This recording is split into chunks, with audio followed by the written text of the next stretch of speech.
All right, this is a study guide for Algebra Unit 7, the unit Quadratic Relations and Systems, all right? So problems number 1 and 2 are distance formula, all right? So we'll remember our distance formula is the square root of distance equals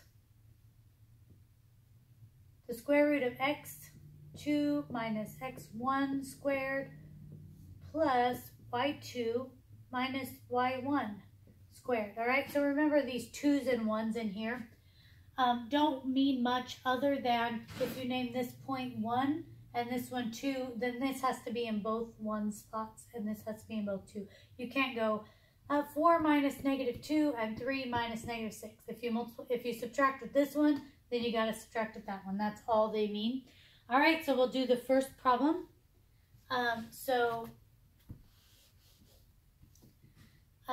Distance equals, and then we'll do our x's. So we'll say -2 minus 4 squared plus 3 minus -6 squared. All right, so -2 minus 4 is -6 squared, and 3 minus -6 is 9 squared.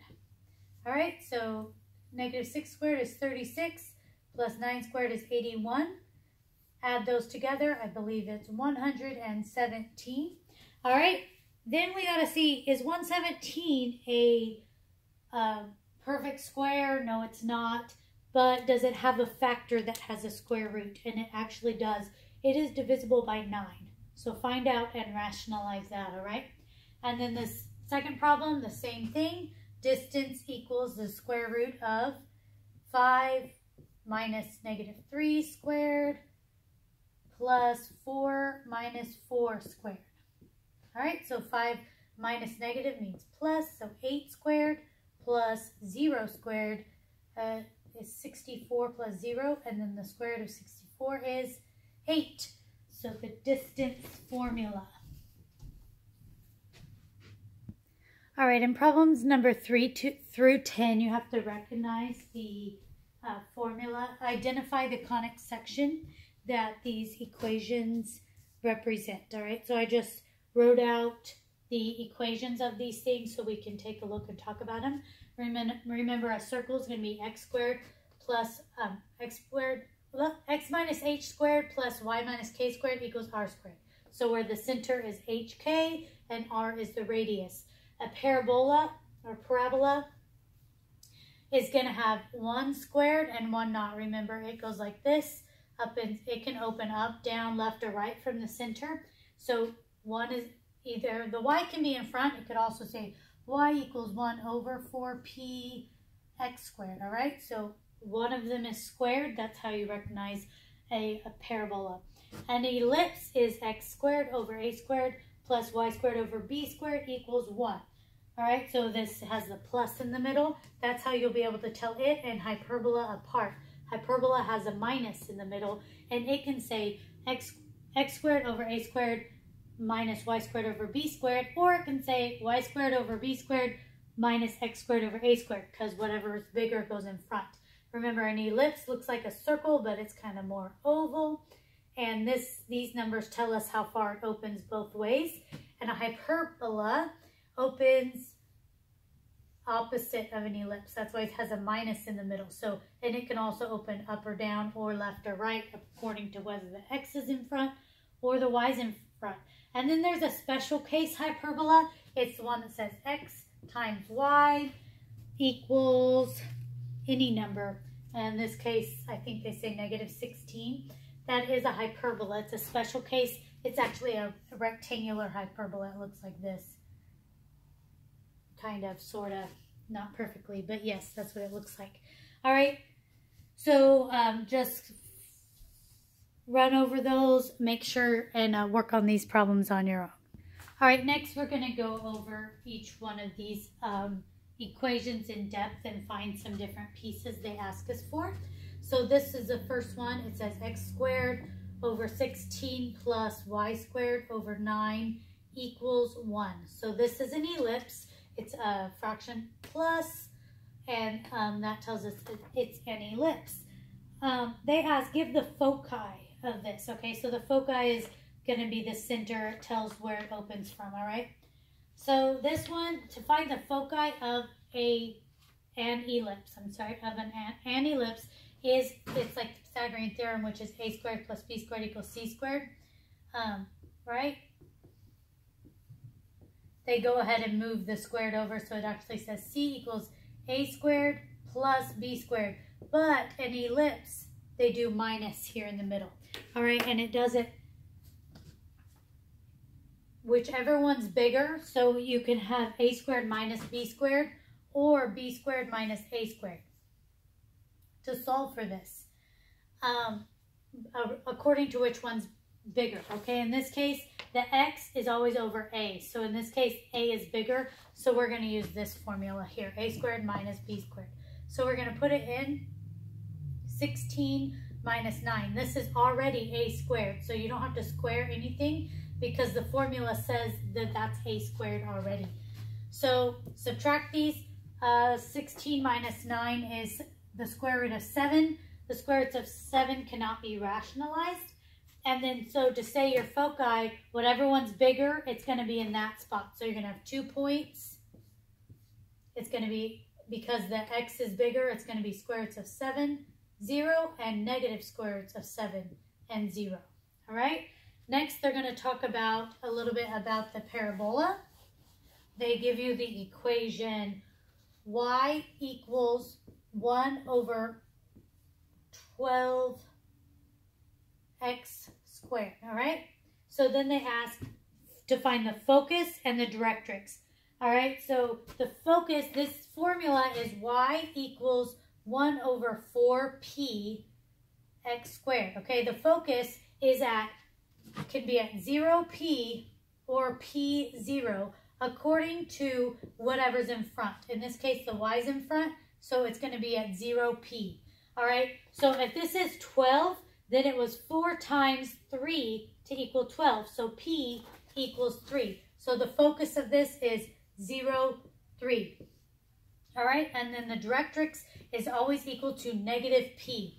So if p in this case is 0, then the directrix is negative 3. All right. The next one we're going to talk about is the hyperbola.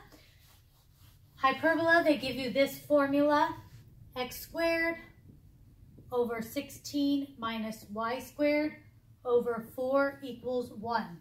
All right, so it's a hyperbola because it's minus there in the middle. In this one, they ask for the foci of the hyperbola.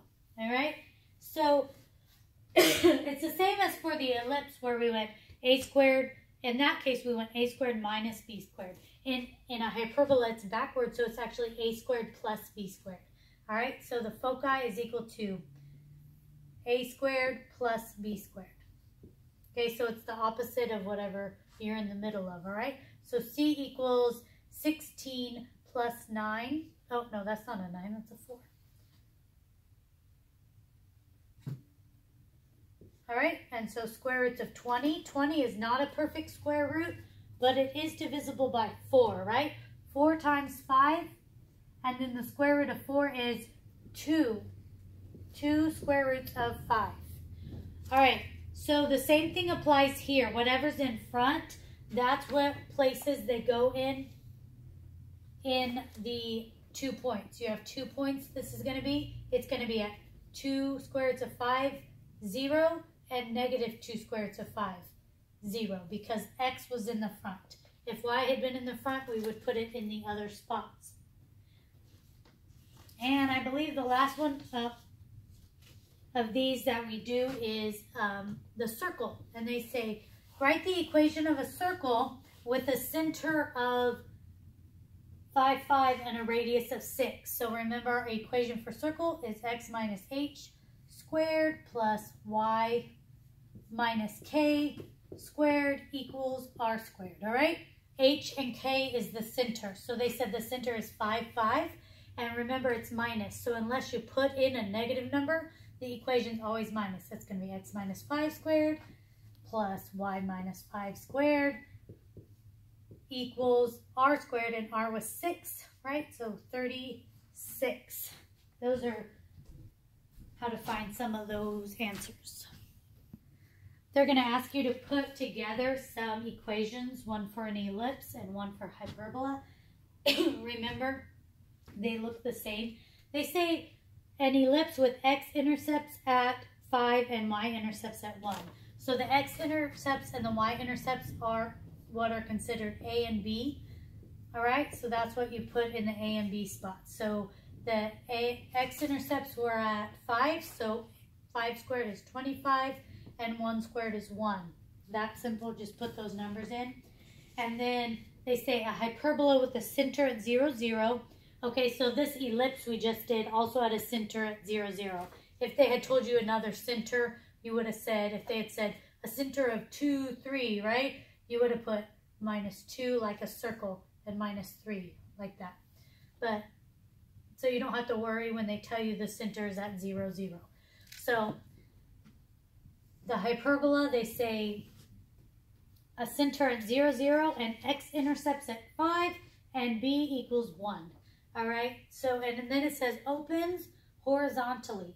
So you need to make sure which one goes in front, whether it's x or y when it opens horizontally. When it opens horizontally, the x actually goes in front, all right? So this is going to be, say, x squared over 25 minus y squared over 1 equals 1, all right? Because they say b is 1, 1 squared is 1.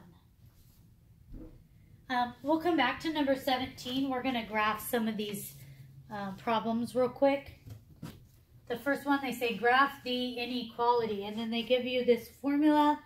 Y is less than or equal to 16x squared, all right? 16x squared. So this is a parabola, and it is,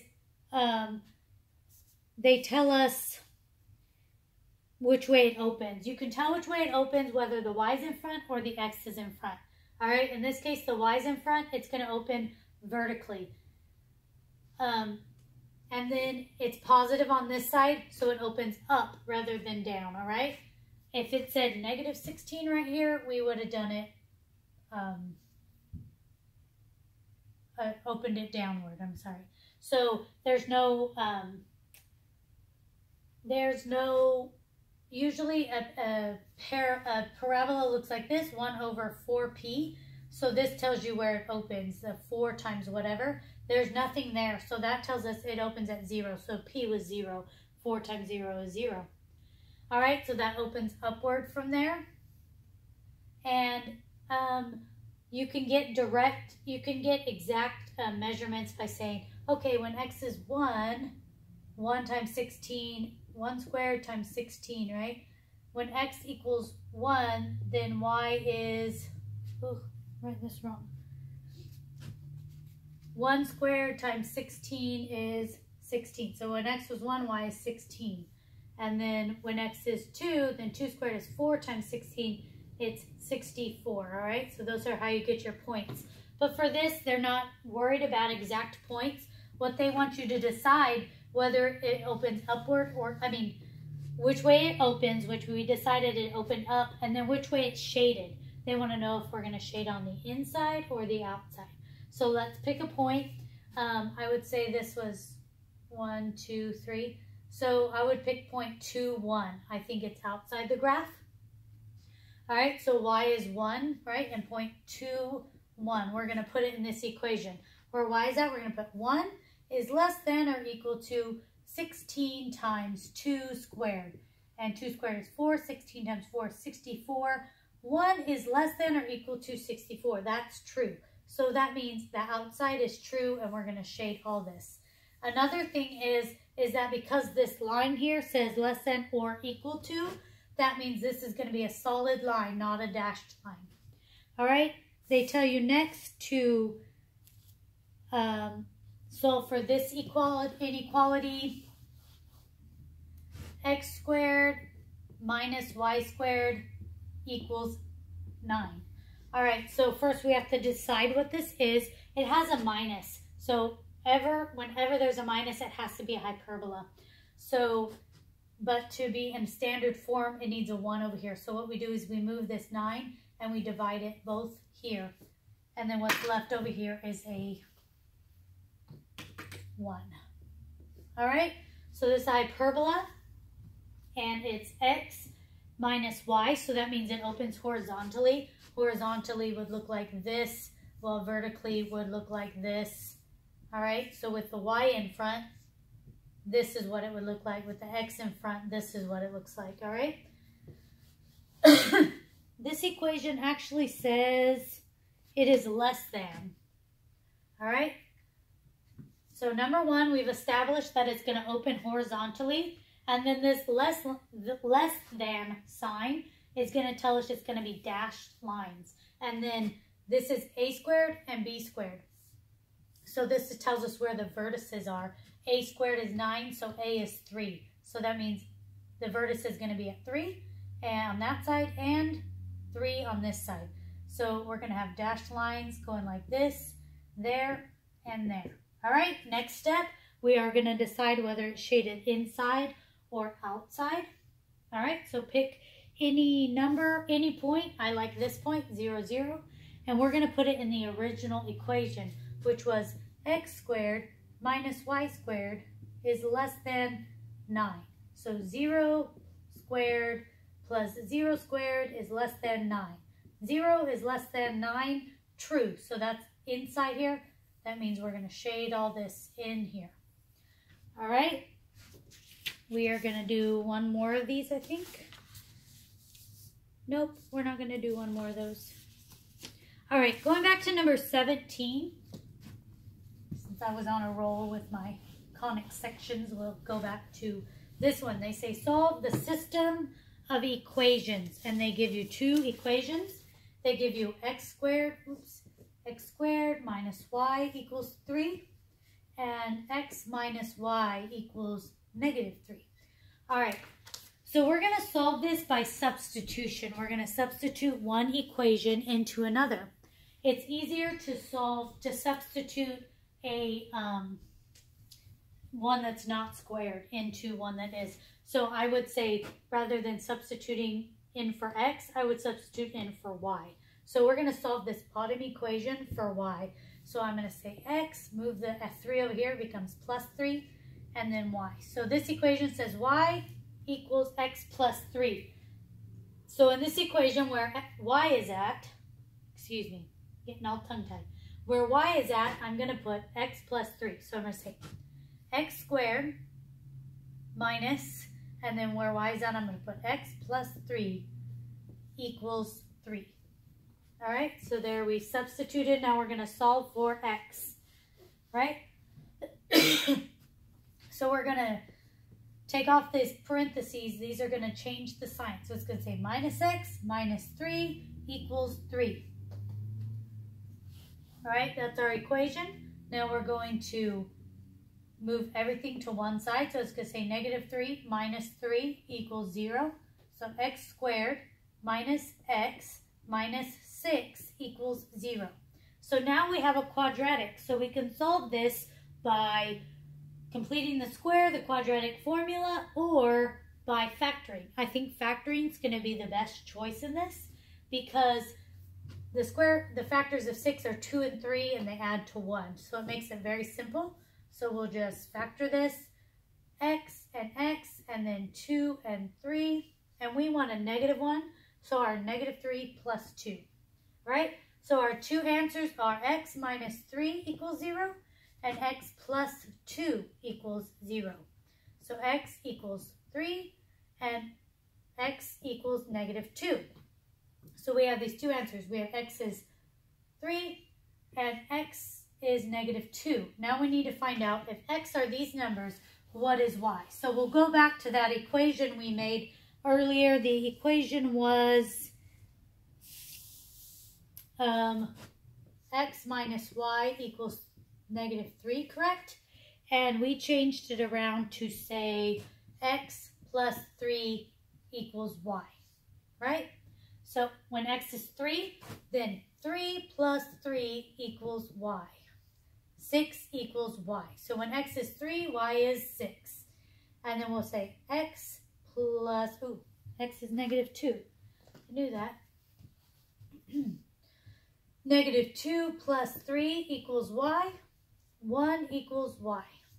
So when x is negative 2, y equals 1. That's for solving a system of equations. All right, the last bit of this test deals with direct variation. When they say something varies directly, that means it's in a direct dividing form, all right? So it's x over y equals constant, which in this equation, on problem number 20, they say the volume of a box varies directly with its length. So when they say that, you put volume over length, right? And using K for the constant of proportionality, express the relationship between V if L and L if V varies directly with L. So you always put equals your constant. And they want you, all they want in this problem is to solve for V. They say V equals what? So the relationship would be, this is L. V equals K times L. That's it. They just want you to solve the equation for V. Then in the next problem, they want you to solve something. In the next problem, they say the volume of a box varies directly with its length. So the same thing again, volume varies directly with length equals constant. If one of the boxes has a volume of 510, so they give you 510 equals the volume, and a length of 17 inches, what is the constant of proportionality? So you're just going to divide those and say what the constant is. All right, that's simple enough. And problem number 22 is generally the same thing. They say, this time they want you to solve for volume. So they say, what is volume when the length is 30 inches and the constant of proportionality is 30 inches? So you're just going to move that 30 and multiply them, and you'll get the volume. Now 23 is a little bit different, and we'll work it out right now. It's a little bit confusing.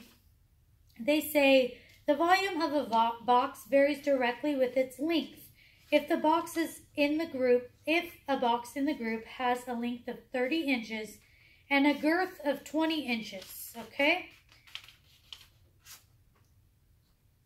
And a girth of 20 inches, that's the perimeter of the side formed by width and height. What is the height? Okay, so we need to solve for height, all right? So they say use the constant is 24. Hint, the volume equals the length times width times height, all right? Solve for length. The hint is to solve for length and substitute it to the equation for constant of proportionality. All right, so first off, we're going to solve for the width, all right? So they tell you the girth is 20. The girth is the perimeter of the side formed by width and height. So that means it's 2 times the height plus 2 times the width. So when we go to solve this for width, we say 20 minus 2h equals 2w, right?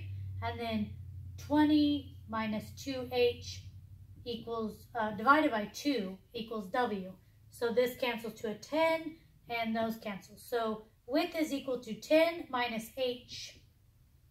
That's what we're going to substitute in for width. So we're going to multiply the height times the width to equal the constant of proportionality, which is 24. So you're going to say the width, the height is h. Oops. The height is h, and the width is 10 minus h equals 24. And we're going to solve for this, all right? So this is our main equation right here. We did all this work to get here. So we're going to go 10 times h is 10h. 10 times negative h is h times negative h is negative h squared equals 24. All right, so then to put this in quadratic form, we're going to say, we got to leave our equal sign where it's at. We're going to move everything to one side. So we're going to say this becomes a positive h squared and negative 10h plus 24. All right, so there's our quadratic equation. And so we can solve this any way we want. We can solve by the quadratic formula again, completing the square, factoring. And I would say factoring again is going to be easiest because your factors of 24 are 6 and 4. They add to 10. So you're going to say, ooh, too close. My factors of h are h, and then 6 and 4, and it's negative positive, so they're both negative. Ooh.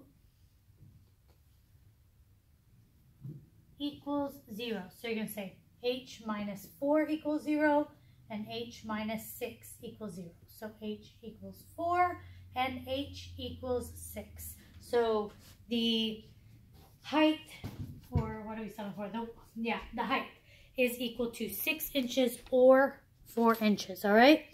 So I want you to make sure you're clear on your equations, which one is which. If you know those, this should be a pretty simple test, all right? Do your very best.